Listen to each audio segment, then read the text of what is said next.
All right. Hello, everybody. We'd like to welcome you to our session, Science of Reading, What's the Hype? Focus on foundational skills. Later in January, we are doing another webinar, which is the second part to this, and we will be focusing on language comprehension. So today we'll kind of teach you how both of those components are equally important in the science of reading, but today we're just focusing in on that first component of foundational skills. So I'm Codi Conway. I'm the director of K-8 curriculum and instruction in Washington Grade School District 52, and I'm super excited to be here with you today to share more about the science of reading. And I'm Heather Bowman. I'm the principal at Lincoln Grade School, also at Washington Grade School 52. We've gone through a great journey we're going to share with you a little bit about today, and just again, excited to share with you. Hi, my name is Jill Hibbard, and I'm the Lincoln Grade School kindergarten through second grade interventionist, and we're just so excited to share what we've learned and a little bit about our journey. So we had you start with the chat activity just to see how we're feeling, because it's normal to have a multitude of different emotions and feelings around the science of reading. And so we definitely want to take a minute to just recognize and validate the obstacles that all of us might be facing. It sounds like from all of you who posted in the chat that a lot of us are very excited and very hopeful and very curious about the science of reading, which is great, but it's natural to be skeptical as well.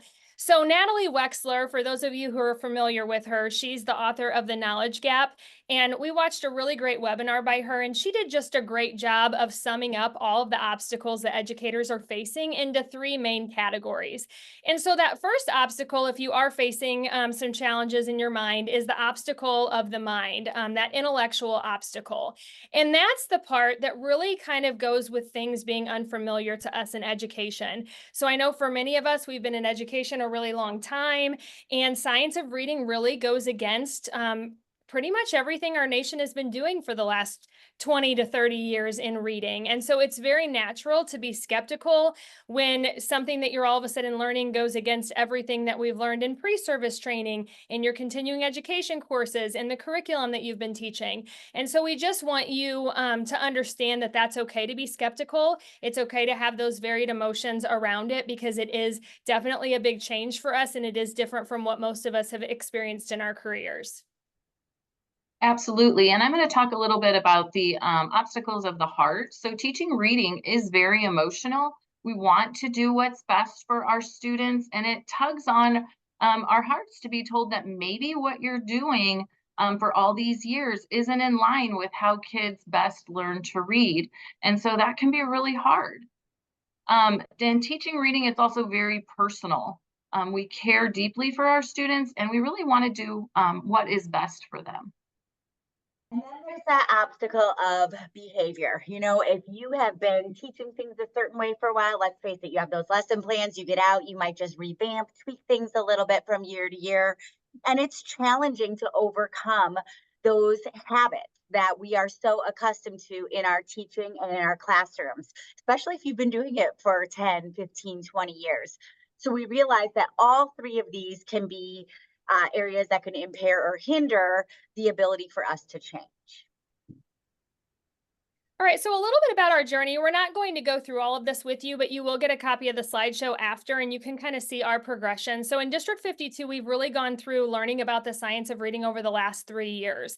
And it has been a 3-year process, and each year we've made small tweaks and changes that ultimately have led us to a full structured literacy framework that's based upon the science of reading research. And we have seen tremendous outcomes in our district. But the main thing we want to tell you is that every district's journey is going to look a little bit different, and it's okay for it to be a process. It's not going to probably happen overnight if you're looking to make changes in your district, or if you've already started. It's definitely a process that really takes sustained PD, understanding the why behind why the change is needed, and really continuous learning to be able to make those shifts. So we just wanted to really validate the fact that everything is a journey, and everybody's journey looks a little bit different. So today our session objectives are to discover what the science of reading is and what it is not. So there are a lot of misconceptions around what it is, and we really want to hope to clarify that for you. We want to discover why the science of reading is getting so much attention, discover the basics of how the human brain learns to decode text. We want to showcase some data to reflect the impact of changes in our school, just to show you that everything we talk about, we really want to help you see the outcomes that we've seen from implementing those changes. We hope that you will walk away with some ideas for you to evaluate your current literacy practices, and we hope that you'll also walk away with some ideas to begin making some small shifts in your school. Okay, we're going to start out by talking about the science of reading and what it is not. It is not a fad, a trend, a new idea, or a pendulum swing. It's not a single specific component of instruction, such as phonics. Phonics is actually just one piece. It's not a literacy model itself. It's not a program or an intervention that you can purchase. And it's not complete. As with any science, we're continually learning more about the science of reading. So now we're going to talk a little bit about science of reading and what it is. Simply put, it is a collection of research that has been done over decades, and it answers the question of how does the brain learn to read? So the science of reading tells us how proficient reading and writing develop. It also explains why some of us have difficulty with reading, and then how we can most effectively assess, teach, and improve our student outcomes. It is based off the 5 pillars of reading, so those big ideas: phonemic awareness, phonics, fluency, vocabulary, and comprehension.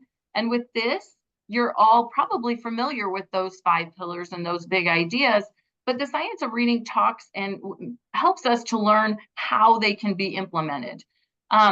So the science of reading is ever evolving, and by that I mean that there's new research happening all the time. So that science is changing, it's ever evolving. The state legislations and laws are evolving, and then within our own school, our instruction is still evolving. We have been implementing a little over 2 years, 2.5 years, and each year our reading instruction has evolved until this year. Our reading instruction is completely based on the science of reading, and we teach structured literacy. The last part of this is that it's really important for every grade level. We often talk with different administrators and educators across the state, and we often hear, well, I'm high school or I'm junior high, this doesn't really apply to me. But as a former 5th and 6th grade teacher, or 4th and 5th grade teacher, I have experienced that side of it. And I look back and think, if I would have had this knowledge then, I would have been such a better reading teacher, because it really gives you insight into why readers struggle or why readers thrive. And like we talked about earlier, there are 2 pieces to it. There's the foundational skill piece, and then there's also the language comprehension piece. And that language comprehension piece goes all the way up. And it's continuing now for us as adults. So it's extremely important for anybody who's educating children to really understand the research and how the human brain learns to read. So if you are from an older grade, please do not think that this doesn't apply to you, because there's so much today that will really help give you greater insight into your students. Okay, why are we hearing about this now? That's one of the big questions we want to be able to answer for you today. So there is, number one, some concerning data that is listed here on this slide. You look at the beginning there, 21 to 23% of adults in the US are at the lowest levels of literacy. So they are just lacking those basic skills to be able to read a newspaper or put together a shelving unit for your garage. All of those things that are necessary for day-to-day success in life. Also, then in 2019, the NAEP, the National Assessment of Educational Progress, stated that 34 states saw no change in their 4th grade reading scores from 2017. And then 17 states in that same assessment saw a decline. Okay, and you've got other concerning data there as well. Then 2022 NAEP, more than a third of students were described as being below basic in reading. Here in our state of Illinois, 4th graders are assessed, but we start in 3rd grade with the Illinois Assessment of Readiness, but there only 33% of those 4th graders were at or above proficient, and another 44% did not or only partially met on that IER. So some very concerning data there to take a look at. This chart really explains this well. You can take a look through the years. They're comparing fourth graders in the red to eighth graders in the blue. And it goes all the way back to 1992, then to 2017. But if you look, there has not been much of a change in that data or in that growth. And even as you get further along in the years, it looks like that data from fourth grade down to eighth grade has actually declined. I myself, as an elementary principal, we're always talking with teachers about our kids. You know, we got to have them proficient by the time they're entering third grade. If they're not where we need them to be by the time they enter third grade, they're never going to be able to close that gap and catch up. And so this data goes right along with that. So another reason we're hearing about this now goes to this data by Kilpatrick and Mathis that there's really no excuse for any poor outcomes. So first, take a look at our number one over there, those students who are capable of learning regardless of their environment.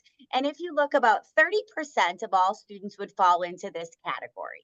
Those are your natural ability students, the ones who you put something in front of them and they catch on right away. They don't need a lot of repetitions or practice.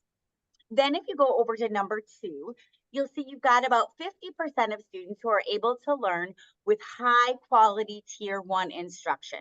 And this is so, so important. You know, everything we're talking about today focuses in on that tier one level. Obviously, there's going to be things you can take and apply to tier two or tier three, but the ability for students to be successful really falls into that tier one instruction that is so important to see in the classroom. Then under number three, you've got another 15% of students who are going to require some additional time and support. You know, maybe they're needing a little extra boost or pull out for reading. And so they're going to get some extra minutes of that with some repetitions and practice. And then number four is 5% of students who might always struggle with some sort of a cognitive impairment. However, you put these numbers together, you take a look at those percentages, and 95% of elementary students, regardless of their background, are cognitively capable of learning to read when they receive that quality, direct instruction in the classroom. And that's all what's going to be encompassed in this structured literacy program that we are talking about today and in a follow-up webinar in January.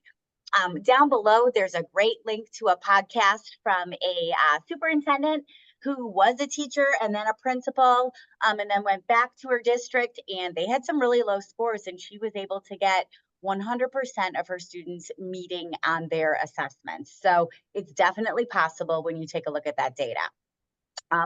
This is another great chart. This is a study from a town in Pennsylvania, Bethlehem, Pennsylvania, that was conducted in 2015. And they took all of their schools and they saw, man, we are really struggling. We are not meeting the growth or the proficiency that we would really like to see among our students. And so in 2015, they started to implement science of reading strategies. And if you take a look at some of their different schools as they broke them down there, over on the left, you'll see the names of the schools and then their low income percentage level. So let's just take, for example, let's take a look at Clearview there. I think it's the third one down there. They are 66% low income. They started at about 51% of their students meeting on their assessment. And look, after implementing those science of reading strategies by 2018, they were up at 100% of their students. And there's similar data throughout in this district as well. Another reason we've been hearing about science of reading is the media attention. This kind of was brought about during, nobody wants to hear it, but that COVID pandemic. Lots of our students were at home with their parents. Parents were listening to their children read more, and they thought, hey, wait a minute, this doesn't seem right. I thought my child was doing really well, and now when I'm listening to them read, this is not what I thought that they were capable of. And then there's the Sold a Story podcast. If you've listened to that podcast, give a little shout out in the chat. Say, hey, I've heard it. If you haven't, all three of us would highly recommend that you listen to that, because it really brought about some of the changes that have been happening across our country. And so since those things, since the pandemic and this podcast, there have also been some statewide literacy initiatives since 2013. Most of these have come into place since 2019, but 40 states and the District of Columbia have all passed different laws, all at different levels, to help teachers learn more about the science of reading and to get schools to implement what researchers have really found out what helps our students to learn best?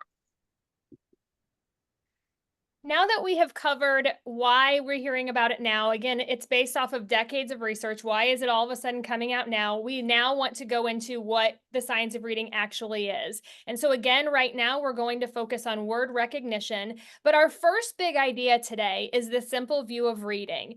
And so the simple view of reading is probably one of the best ways to really sum up the science of reading research.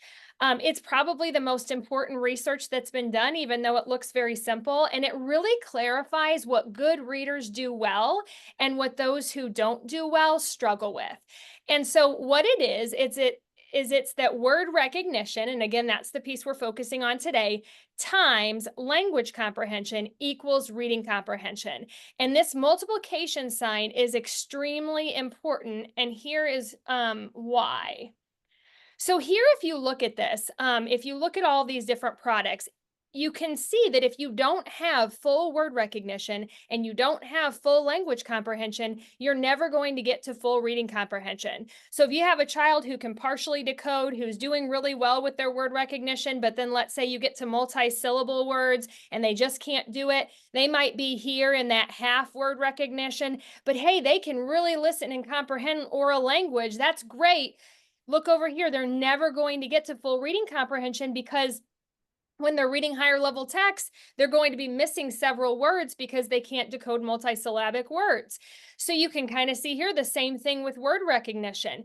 Let's say you have a child who can decode and read really well, but they don't have any language comprehension. They don't have that vocabulary, that background knowledge. They're not going to be able to understand language in reading that they can't understand by listening. So it's really important that both of those pieces are equally emphasized throughout a child's schooling. So the simple view of reading is a great way to sum up that research. Here is Scarborough's reading rope. Scarborough's rope really is an expanded version of the simple view of reading. So you can see here this language comprehension piece. Again, we'll talk about this next month, and this word recognition piece. It's really important to really dissect what it is about the child's reading that they're struggling with. So for example, a child who isn't reading fluently, I've seen so many times where we're like, okay, let's put them in a fluency intervention. But what is the deficit? Is it a deficit in their decoding skills? Do they not have those skills? Do we need to go back and look at their phonics? Is it a deficit in phonological awareness? If they can't hear and manipulate sounds, they're not going to be able to map the speech to print. Is it that they have great phonological awareness and great decoding, but that sight word memory just isn't there, so they're not able to do it fluently? It's extremely important to look at all of these areas that make up good word recognition, because just like the strands in a rope, when one little strand is weak, it impacts the whole rope. And so these things right here, the language comprehension and the word recognition, we really want to get those solid, and we really want to be building those in K2 so that when they go to transitioning to reading to learn in 3 through 5, they have those foundations in place to really be able to keep growing those skills as you keep going forward. So word recognition today is a finite skill. Like once we have it, we have it. And that's what we're going to talk about today is building a child's ability to be a really good decoder. Okay, so we know that reading is an important and fun skill, and nearly everyone can learn to read with time and practice. Heather just talked to us that 95% of our students are capable of learning to read. Well, our brains are naturally set up to learn to speak, but learning to read does not happen on its own. Scientists have found that we must develop certain parts of our brain and the connections between those parts of the brain. And so our brains physically change when we learn to read. I like to say that teachers are non-invasive brain surgeons, because when you teach a child to read, you are physically changing their brain. We do have a video. It's called the Reading Brain video. We usually do show it, but for time's sake, we are not going to share it today. But I do encourage you to go back and watch that video, because it will talk about the specific parts and lobes of the brain and how important it is to work those connections and And in our structured literacy that we're going to learn about, we actually build those connections as we teach reading. So as a child learns to read, and if you watch that video, you'll find out it talks a lot about strengthening the neural pathways between the various parts of the brain. And we do this by building each of these 5 areas under word recognition. And most of us are probably familiar with, phonological awareness, decoding, encoding, fluency. The important part, though, isn't just knowing these areas, it's knowing how they are connected to one another and how they can't be separate. They can't be taught in isolation. They have to be taught together in order to strengthen those neural pathways and to help really build those solid skills for reading. Okay, so we're going to dive right in and talk about phonological awareness. So phonological awareness is the ability to recognize that spoken words are made up of individual sounds. And I want you to think of phonological awareness as an umbrella. Underneath that umbrella falls rhyming, alliteration, sentence segmentation, onset rhyme, syllable, and phonemic awareness. The most important of the phonological awareness skills is the phonemic awareness piece. And so we're going to take a closer look at phonemic awareness. So phonemic awareness is necessary for learning the alphabetic code. So phonemic awareness, what it does is when we teach it, it provides a parking spot in the brain for the phonics to stay. So without that parking spot, those phonics skills have nowhere to plant and to park in the brain. The weaknesses are common in unskilled readers and writers. They're common with phonemic awareness. So it's the single best indicator of future reading success or failure. If you look at the graphic on the side, you're going to see the phonemic awareness skills from the simplest all the way up to the most complex. Research has shown that the earliest indicators of phonemic awareness, so your phoneme isolation, your blending, and your segmenting, they predict reading problems better than any other phonological awareness skills. So better than rhyming or word repetition. I know I taught kindergarten for years, and people would say, oh, if a child can't rhyme, they're not going to be able to read. When actually research has shown that those big 3, the isolation, the blending, and the segmentation, those are the 3 that we need to focus on for reading success. So we have some classroom practices listed.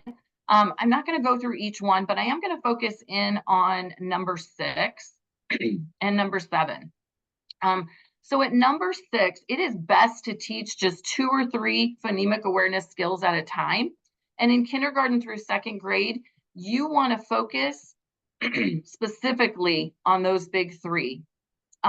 Because if a student can blend sounds in a word, they're going to be able to decode. If they can segment sounds and hear those sounds, they're going to be able to encode or spell. And we know that encoding and decoding go hand in hand with learning to read.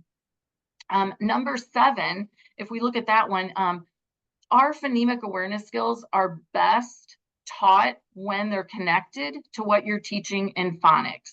And so Codi is going to talk a little bit more about what that connection of the phonemic awareness skills and the phonics skills look like in a lesson. All right.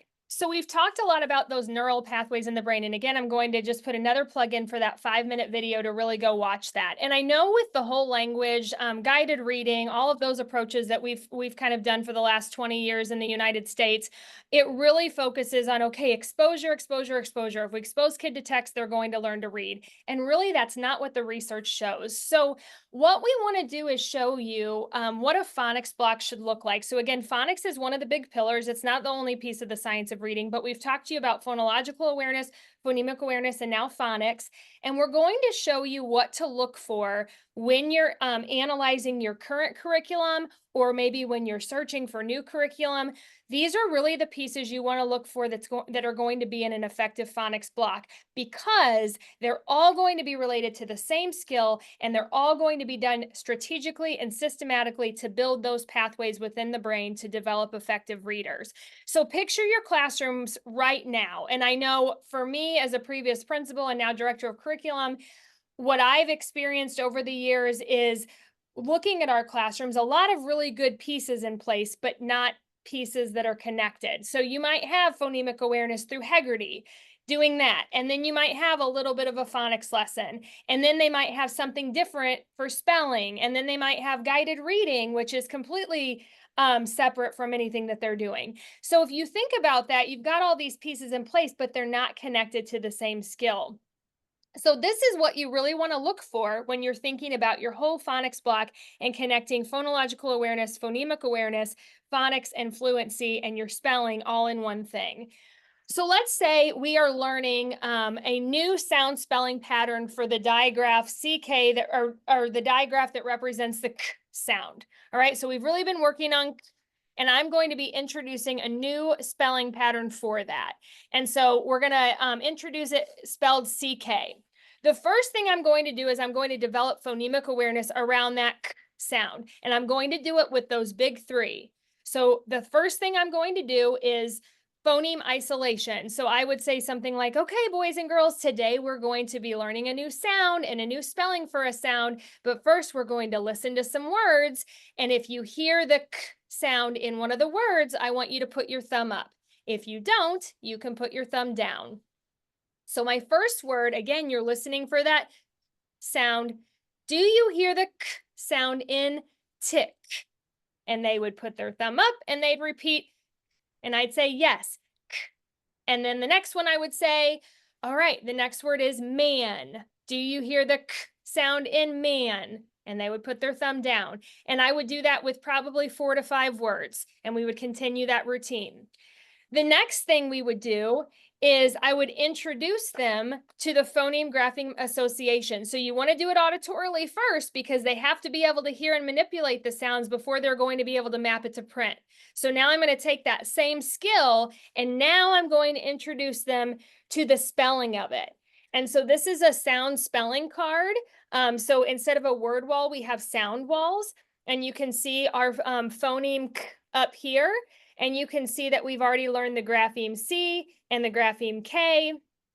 We would review those. And then I would say, today we're learning a new spelling for K, and I would introduce them to the CK. And we would talk, I would then uncover it. So I uncover it so that now it's a resource for them. And I would be able to talk to them about that CK. We would talk about why that red box is there. Usually a vowel would go in that box. Usually the CK is at the end of the word, and we'd be able to talk through that new spelling for it. All right, so now I've just done phonemic awareness, and I've just introduced them to the pattern with the same skill, and those are 2 different parts of the brain, so I'm building that pathway. The next piece of this is blending words with an established routine. Again, a good phonics program is going to do this for you, but if you don't have one, this is what you want to be looking for. We like to use successive blending. And so let's say that I'm now working with them on blending words. I'm going to give a word. And what I would do is I'd start with the first letter of the word, and I'd show it to them, and I'd say sound, and then I'd tap as they say the sound, and they'd say d. And then I'd say, good, sound, yes, blend, duh, right? They're blending it. And then I put my last part there. All right, this is our new one. We just learned it. Sound, yes, k, blend, duh.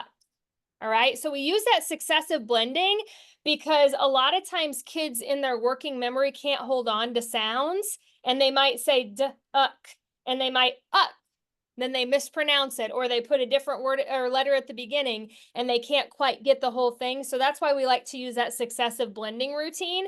So I would do that with several words just to introduce them to that phonics pattern a little bit more and how they might see it.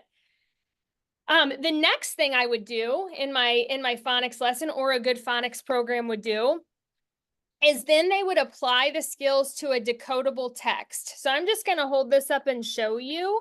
I do have links. Everything in blue here is a link. And once you get the slides, you'll be able to access all of this. But the next part is now when I go and I have my students apply that skill, they're applying it to a decodable text. I will talk to you about what a decodable text is more in a little bit, and I'll really dig into showing you how it's different from a guided reading text.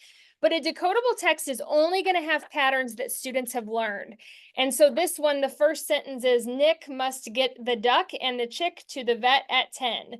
And so they're really applying all of those phonics skills that they've learned in this decodable text. You could do choral reading, echo reading, partner reading, all types of different things with this text.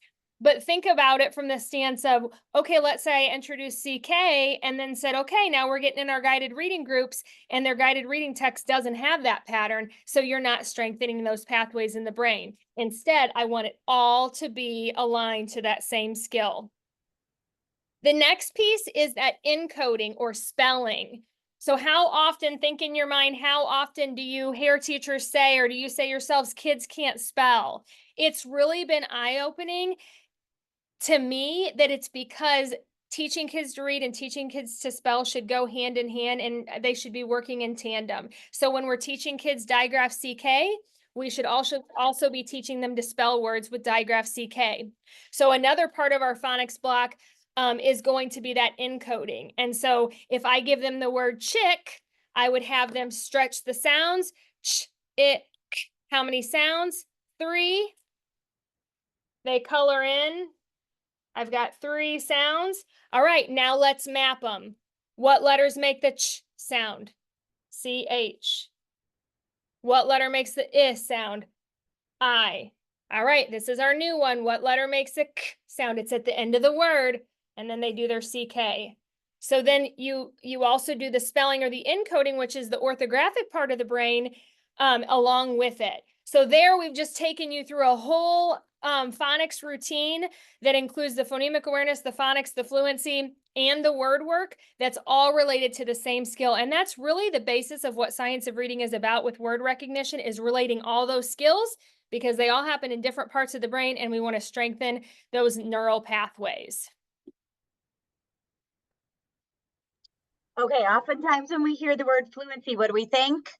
We think fast. However, fluency is much more than that. It's talking about that accuracy, that expression, and the rate. And all of those things together are going to help build those fluent readers. And that fluent reading is also leading to that deep comprehension. And let's face it, the motivation to read. If a child isn't fluent in their reading, they don't want to do it. So in order to build that capacity and build fluency amongst our students, repeated reading of different decodable texts is an awesome way to get that accomplished. That was about last year, about halfway through the year, we realized our first graders weren't quite where we wanted them to be. And so we decided, okay, we needed a repeated reading pattern or a routine that we put into place for our students, where they were taking that same decodable passage, but they were doing different things with it throughout the week in order to build their fluency levels.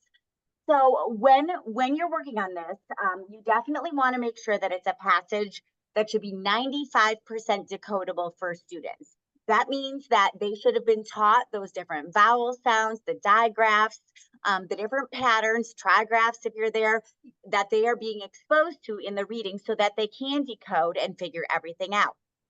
If they're struggling, though, with some of those decodable passages, then we got to back up. Then we got to go back to that sentence level. Or if they're not there yet, then you got to go back to that word level. But for example, if a child's coming along and they're reading, and let's say they come to the word shout and they're going, shh, if they've been taught that OU, you can say to them, well, OU says ow, and then they could hopefully be able to out and put it together in order to build that fluency within their reading. There are a couple great frameworks down there. There's 6-minute solutions. If you've heard of that before, that can be applied to basically any text. Our teachers here at Lincoln have really enjoyed and found value in using paired reading. So that's where you take your whole class, say you have 20 students, you number them 1 through 20, but you're not going to pair up your number 1 reader at fluency with your number 20. you're going to take your number 1 and you're going to pair them with 11 and 2 with 12 and so on and so forth. That way they're a little closer in ability level, and it's not just one student completely dominating or leading that conversation. Uh, Keep in mind with all of this while we're building fluency, if a child or a student is really struggling with that fluency, you may have to go back. It could be a phonics deficit when you go back to Scarborough's rope, like Codi was talking about earlier in our presentation. With the fluency and with the phonics routine, we've talked a lot about decodable text, and we always get the question of what is a decodable text? How is it different from a guided reader? And we also talk to a lot of people who are super passionate about guided reading texts. And we've been there too. We were all bought into Fountas and Pinnell and completely bought into guided reading. And then we started to learn more about the differences, and then our eyes were opened, especially after we started implementing some of the decodables with our students and seeing their outcomes. So here's the difference we just want to lay out for you real quick. So with guided reader, students, as we know, are grouped by reading level. The books are leveled. Books contain words with a wide variety of spelling patterns, so they don't typically follow a specific type of pattern like a decodable will. Guessing strategies, so that 3 cueing system, does it look right? Does it sound right? Does it make sense? Do the pictures support it? All of that, those are prioritized. The phonics lesson might be taught, but then it comes second to the reading lesson. So a lot more time is spent really digging into the guided reading text. And then again, the phonics skills taught likely won't be seen in level text. With decodables, on the other hand, you've got books that are controlled and only contain the taught spelling patterns. So you have to prioritize decoding strategies. As Heather just talked about, if they come across the word shout, instead of giving them the word or saying, oh, look at the picture to figure out the word, you're giving them a part of the word. OU says ow. The same thing with the sound spelling cards. They can see, okay, what are all the different ways to spell that sound? So you're really focusing in on patterns. You're really focusing in on getting them to decode the text. The phonics lesson is taught before reading, and then the decodable book applies the skill, and it allows the students to practice the phonics skill in context. So here's a little bit of a difference between a guided reader and a decodable. This would be a level A guided reader, one of the first books that a child would be exposed to in kindergarten through leveled books. And you can see I can swing, I can catch. And here you can see there's a blend here. There's a glued sound, the ing. There's a trigraph, the tch, which trigraphs typically aren't even taught till first grade. So a lot of these patterns that are in the swing and catch aren't skills that would even be taught in kindergarten, yet they're expected to read them based on what? You can see here the picture. And I remember as a former kindergarten parent feeling like my child could read when she was reading. But then when we got to first grade, I realized, whoa, she can't really decode, but she can follow pictures really well. So the Institute of Education Sciences really discourages the use of the guessing strategies. And the main reason is we see our kids maybe do okay with that in kindergarten and first grade in guided readers and maybe into second. But as texts get more and more complex, those strategies do not translate to those higher level texts. So that's why a lot of times you see kids get to mid-second grade or third grade, and then they start floundering if they don't have decoding skills. Here, on the other hand, is a decodable text, a CVC decodable text. This is what they would be exposed to in kindergarten because we're really focusing on those consonant, vowel, consonant patterns. And this would be the text they'd be expected to read after learning these patterns. So all you're going to see in here are these consonants, these high frequency words, and these short vowels. So just kind of think in your mind, what would be better for the students, to go and read this, or to really put into play what they've been learning through their phonics lesson here. There are decodables for older grades. We mentioned earlier that this is applicable. Sometimes we use decodables with even 5th and 6th graders who don't have their phonics skills. We give a phonics screener, which is linked later in the presentation. And if they're struggling, there are older resources for older kids that are more appropriate. So here are some good resources for those students as well. Okay, so we've just talked about the importance of all the pieces of the foundational skills blocks relating to the same skill being taught. And then we just did a dive into what a decodable text is. Now we're going to look at this chart, and this came from Dr. Marianne Wolf. She's a researcher in the science of reading, and she shows how many times students need a repetition in order to learn a skill. So think about students that maybe you know or who who are in your classroom, and think about if you were teaching that CK skill, or even a vowel team, or that OU, that OW. A learner who is gifted, they're going to learn that, and it's going to be in their long-term memory after 1 to 4 repetitions. A learner who is a typical learner, it's going to take them 4 to 14 repetitions. So throughout the week, as you're teaching that skill and maybe a whole group lesson, and then working with that decodable text, they're going to get that skill mapped into their permanent memory. Then you have the learner who is struggling. They need anywhere from 14 to 40 repetitions. So maybe think about those students who a lot of times maybe need tier 2, and think about how that decodable text that we just saw, how many repetitions they're going to get with that within the classroom. And then finally, the learner with a learning difficulty. Maybe they have dyslexia, maybe they have a learning disability. They need anywhere from 40 to 200 repetitions until that skill is permanent for them. And so decodable readers are just a great way to get in these repetitions. We've also talked with our teachers about how when Codi just showed you that success of blending, doing it as a whole group versus just calling on one volunteer.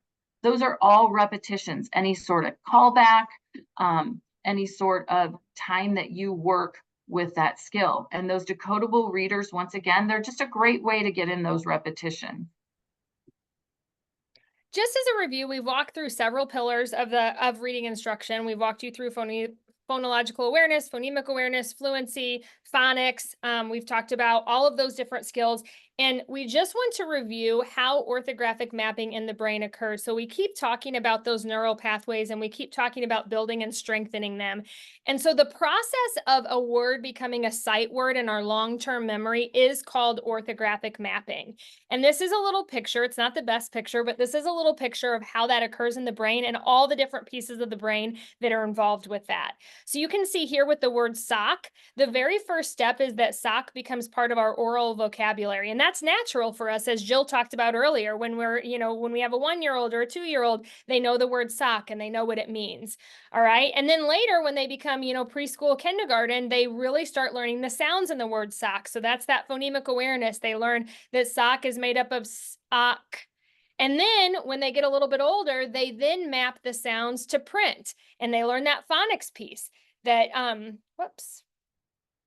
that we have sock, the S represents the S and the O is the O, and then the K is the CK. And so we learn how to map it to print. And then all of those things are happening in different parts of the brain.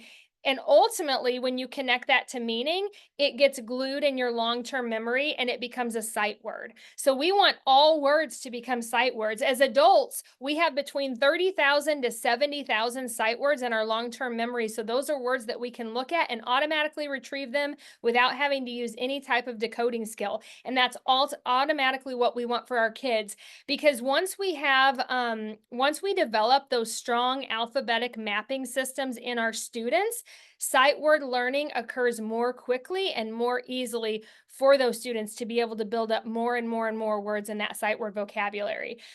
So again, that's our whole goal of all of this. And in order to really get that going for our students, we really have to have all of those pieces connected, which again is the whole premise of the science of reading research. Oh, you're muted, Heather. I noticed that as soon as I started talking. Thanks. We have talked a lot at you over the last 45 minutes just about the structure of literacy, how the phonemic awareness, the phonics, and the fluency all builds together. So that overall framework, is called structured literacy. So, back as you've been teaching, you either used to be, balanced literacy originated under the reading wars. You were either in the whole language camp or the phonics camp, or maybe you're too young to have been even teaching and be in any camp at all. But anyhow, they just took those two and they meshed them together. They said, okay, we'll take the best of both worlds and we're just going to do a little bit of both. Well, the problem with that is it was a very haphazard approach.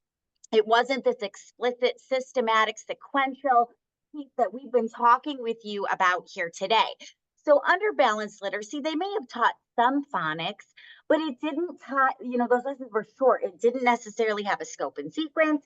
It didn't necessarily tie to the spelling words or to decodable text and things that really went together. And so there is a big difference between the two. And I think that's the important piece to underline in this slide. Everything on the right there under structured literacy is what we've been sharing with you so far today. And students just get better and better at reading by learning and practicing this code and strengthening those neural pathways in their brains. Back under balanced literacy, the point of reading instruction was to get children to love reading. And we still want that. We still want kids to love reading, but the point of reading instruction is to teach the children to read so that they can love the reading.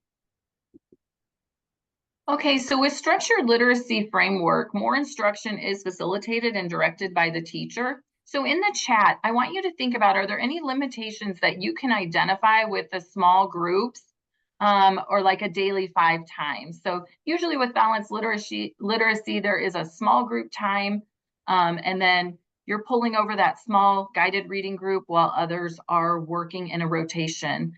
Daily 5, that structure is that read to self, read to someone, listening to reading, word work, and work on reading. So if you don't mind, if you could just drop in, just a word or two, any limitations that you can identify with that small group time.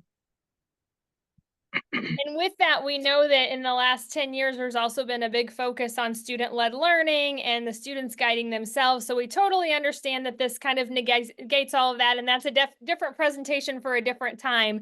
But when thinking about a structured literacy framework, definitely more is going to be facilitated by that teacher. So that's definitely a change versus what we're typically used to. All right, we've got it's difficult to monitor students who are not working with the teacher. Are they really learning or are they reading? Yep, it's good. Need structured routines and procedures, students sustaining their attention. Many students are not on task. All right, you can go ahead and keep popping those into the chat as Jill talks through some of these. Absolutely. So some of the limitations you actually have just talked about. So like in read to self, what they're reading is not decodable, and sometimes they're not even reading. That read to someone, there's not strategy on picking partners, they pick a friend, and there isn't always quality reading going on. And you can kind of see some of those other limitations that we listed there with the work on writing, the word work, and the listening to reading. What we really, really need to think about is that productive independence. How much quality instruction and work is happening for our 5, 6, 7, and 8-year-olds during that rotation time, and excuse me, and in small groups. I want you to think about a 60-minute small group time. So usually we meet maybe with 3 different groups during that time. During that 20 minutes, you're bringing over 5 students, you're getting into a guided reading text, and the other 15 students are off in a rotation, and they are being independent contractors of their learning during that time. And then within that small group, you're maybe in that 20 minutes getting anywhere from 7 to 10 minutes really engaged in a text. So not a whole lot of time is even being spent reading that actual guided reading book. And we just need to remember that no matter what we have students doing at a rotation or a center, it's never going to be as effective as instruction from the teacher. And so we have to think about cost versus outcomes. And small group time is very expensive when you think about time, when you think about the instructional time that it's taking away, and then also the time that it's taking for teachers to plan all these activities to keep their students busy. And no matter how high quality of a activity you're giving them, instruction direct from the teacher is the most effective. We have linked a couple of podcasts on there that are really, really good to listen to. So what does it look like with structured literacy? What does that small group time look like? We get asked that question a lot because there isn't a ton of small group time in a structured literacy block. That is not to say that our teachers are standing up teaching at the kids for the whole time, but they're directing it. So for our phonics block, they might be directing it. Kids then might pair out and do their decodable text. They might pair up and do the encoding or the word mapping, but the teacher is around facilitating what the kids are doing during the entirety of the lesson. So the most important thing to keep in mind with structured literacy is that all students are getting access to core instruction and grade level text. So it's very unfair when we think about it that some of our third graders in the past with a balanced literacy model maybe never got third grade level text. They maybe never were in a third grade level book because at their guided reading level never progressed to that. So with structured literacy, they're all getting access to core content, and then gaps are filled during tier 2 and tier 3. So when small group time is built in, so in our schedule right now, we have a 25-minute small group time at first and second grade. The teacher decides, do I need to pull this group of students who's struggling back to reread the decodable? Do I need to do more word mapping with them? Do I need to pull them back just to kind of re-go over the phonics lesson? What do I need to do during that time? And it's very fluid and day to day.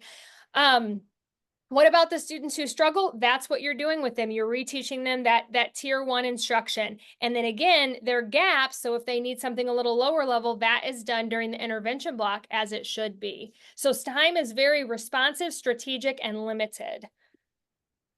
Here are some activities to consider. So you may think, okay, well, if there's 25 minutes of small group time a day, what's everybody else doing? They might be rereading the decodable text in partners. They might be working on mapping more words that they didn't have time to get to in the whole group lesson. They might be, if they're higher level, taking and doing a little small group literature circle on a text that relates to our language comprehension strand. They might be doing Lexia. So we're just very strategic about what kids are doing during that other 25-minute block, while the teacher might be grabbing and reteaching some of the students who need a little bit of extra support. So again, it just looks a lot different from your traditional, spending 60 to 90 minutes a day in small group time through a daily 5 model.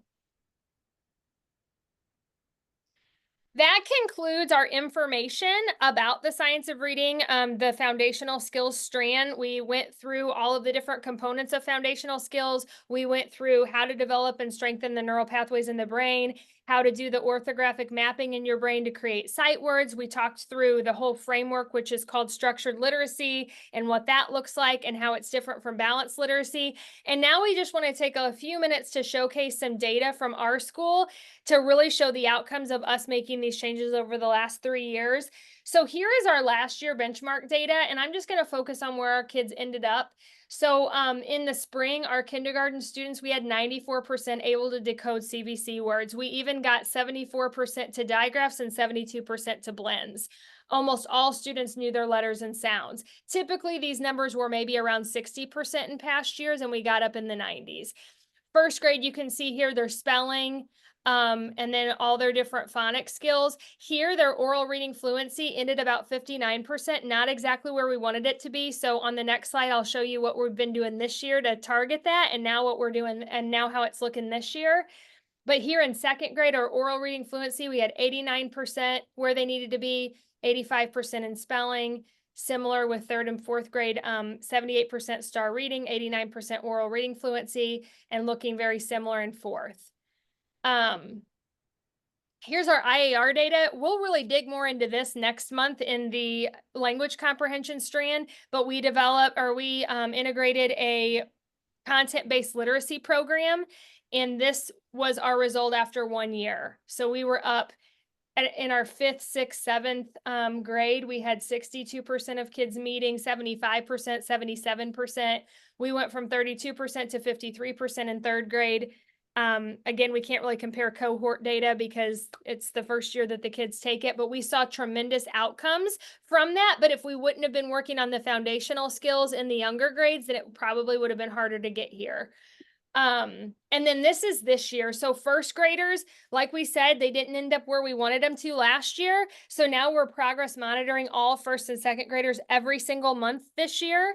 And we're really looking at, okay, what are the kids in the red? What do we need to be doing with them? How can we bring the kids in the green even higher? What can we be doing? And right now, as of December, so just a week ago, we're at 86% of our first graders reading at grade level. And so second grade, they ended lower. Like we said, first grade didn't end quite as high last year. And now we're at 82% there. So you can see then where all of our other grade levels started this year. So we've just really been intentional about looking at our data and really having that mentality of 95% of kids can learn to read. What do we need to do to target them? What do we need to do to adjust our instruction? And we're getting them there. And so hopefully this sheds a little bit of light on all of the different practices that we've talked about and the outcomes that we can potentially see when implementing them and when really being strategic and systematic about it. And then there's start reading for 6th through 8th grade. And then here, Okay, so go ahead, Jill.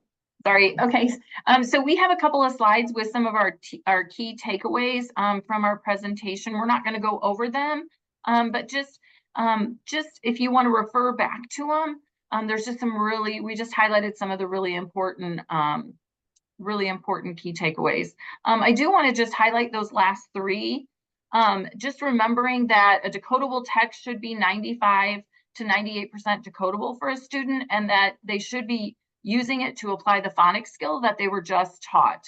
And think about in those guided readers, you might have the whole group phonics skill that you're teaching, but then the guided reader doesn't help support that. So balanced literacy, balance is whole language and phonics-based instruction. And once again, those portions don't always come together. And then finally, structured literacy, just remembering that, you know, it's explicit, it's systematic and sequential, and the students are taught to read and correct themselves by looking only at the words and using their decoding strategy and their phonics skills that they've been taught. Yeah, so this really sums it up very well. I know it's a lot of information, so just being able to refer to these couple slides hopefully will help you out when sharing this information. And then we just have some other links in there, some curriculum resources and some different educational resources for you as well. I know it's 3:59, so we don't have a ton of time for questions, but our emails are in the presentation, and I know those will be shared out as well. Thank you so much. Wonderful. Thank you, Cody, Heather, and Jill. Really appreciate you laying the foundation for us. Part one of this presentation. Hopefully all of our participants can attend part two and dig a little deeper into language comprehension. I'm seeing a lot of thank yous in the chat. And again, I'll be sending out a link to the recording and the PowerPoint tomorrow, so you'll have access to all the links that are embedded within. But it is 4 o'clock. If anyone has any questions, we might be able to take one, but I'm not seeing any yet.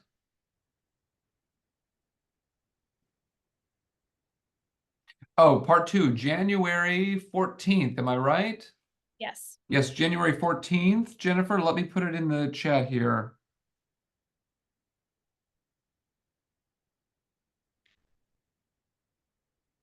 There we go. I just put the link to the Zoom registration into the chat, so hopefully everyone who participated in this one can join us for part two when we dig into the language comprehension.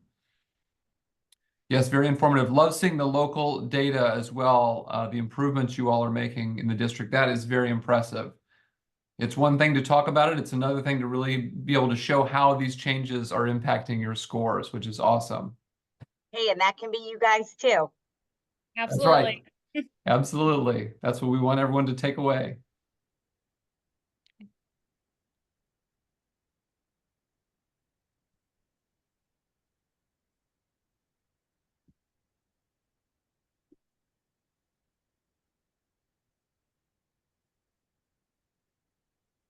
Yes, Keisha, I'll be sharing the slides tomorrow with the link to the recording.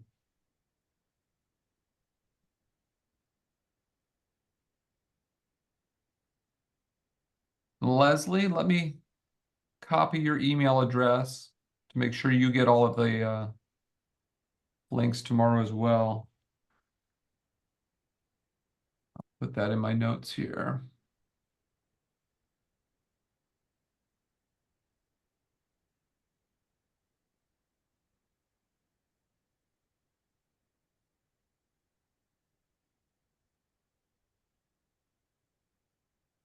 Oh, Danny attending for Leslie. Got it. Thank you, Danny. Thanks for clarifying that.